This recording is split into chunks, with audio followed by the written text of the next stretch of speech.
এখন মানুষ কথা বলতে শিখেছে, মানুষ রাজপথে নামতে শিখেছে, অন্যায়কে কখনো প্রশ্রয় দেয় না। আমরাও দিব না। আপনাদের দুর্নীতি করবেন, বসে বসে আরামে থাকবেন, আর আমরা রাস্তায় পড়ে থাকবো আমাদের সন্তানকে নিয়ে না খেয়ে থাকবো। এইটা আমরা কখনো হতে দেব না। আপনারা আসছেন, সরকারে বসছেন, আমরাই আপনাদেরকে বসিয়েছিলাম। আপনারা কিন্তু আমাদেরকে হন পাছার মধ্যে লাথি দিয়ে রাস্তায় ঘুরাইতেছেন। হাজার হাজার ব্যবসায়ী আছে, তাদেরকে অনেক কষ্ট দিচ্ছেন। অনেক ব্যবসায়ী আজকে ক্ষতিগ্রস্ত আছে। এই যে অনেক দিন ধরে আমাদের দোকানপাট বন্ধ, প্রত্যেকটা লোকের স্যালারি দিতে হবে, দোকান ভাড়া দিতে হবে, কোনো কিছুই কিন্তু বন্ধ নাই। এই দায়ভার কে নিবে? এই দায়ভার সরকারের নিতে হবে। আপনি কয়জন মানুষকে চাকরি দিবেন? আমরা আনঅফিসিয়াল ফোন বিক্রি করবো না, আমাদের সবাইকে চাকরি দেন, দেখি আপনার কতটুকু ক্ষমতা দিতে পারেন। ক্ষমতা আপনাদের নাই, কারণ একজনকেও চাকরি দেওয়ার ক্ষমতা আপনার নাই। চাকরি দিতে গেলে বলবে অভিজ্ঞতা লাগবে। অভিজ্ঞতা কি মায়ের পেটের থেকে আসবে? জন্মের পর থেকে কিন্তু আসে। জন্ম হওয়ার পরে আপনাদের এই বাংলাদেশে আমার মনে হয় যে বসবাস করার মতো আপনাদের কোনো যোগ্যতাই রাখেন না। কেন রাখেন না? কারণ আপনারা বাংলাদেশের মানুষকে নিয়ে চিনিমিনি খেলতেছেন, আমাদেরকে নাটক করতেছেন। এই 2 দিন আগে কাউরান বাজারে আমাদের ব্যবসায়ী ভাইয়েরা গিয়েছিল শান্তিপূর্ণ মানববন্ধন করতে।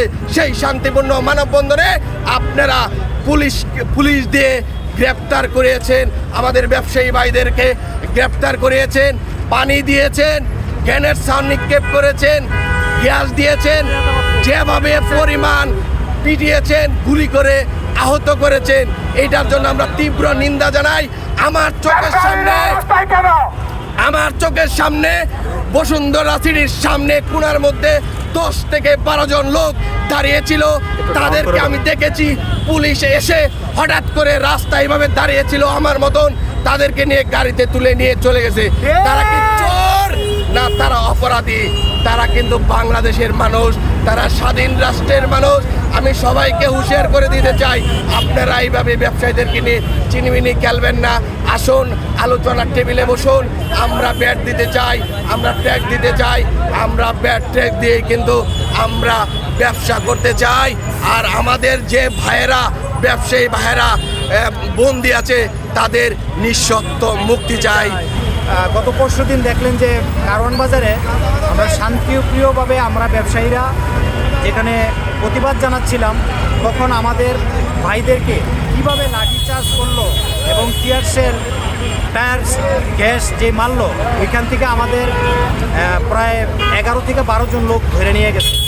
তো আমরা এটা কিন্তু প্রতিবাদ আমরা শান্তিপ্রিয়ভাবেই চালিয়ে যাচ্ছিলাম। এখন আমাদের সাথে তখন ডিসি সাহেব আইসা মিটিং করলো যে আপনারা আন্দোলনটা আপাতত বন্ধ করেন, আপনাদের লোক আজকে যে ধরা হয়েছে এদেরকে ছেড়ে দেওয়া হবে। এটা আপনি 71 টিভিতে বা বিভিন্ন চ্যানেলে কিন্তু আসছে, আপনারা দেখছেন। উনি আমাদেরকে এই প্রতিশ্রুতি দিল এবং উনি আমাদের প্রতিশ্রুতি দেওয়ার পরেও কিন্তু আমাদের এই লোকগুলো ছাড়ে নাই। এখন তাদেরকে আপনার কোর্টে চালান দিয়ে দিছে এবং তাদেরকে রিমান্ড দেওয়া হয়েছে। তো আমরা কি অপরাধ করলাম যে আমাদেরকে রিমান্ড দিচ্ছে, আমাদের ভাইদেরকে ধরে নিয়ে যাচ্ছে? এটার প্রতিবাদে আমরা আজকেও যমুনার সামনে শান্তিপ্রিয়ভাবে মানববন্ধন করেছি।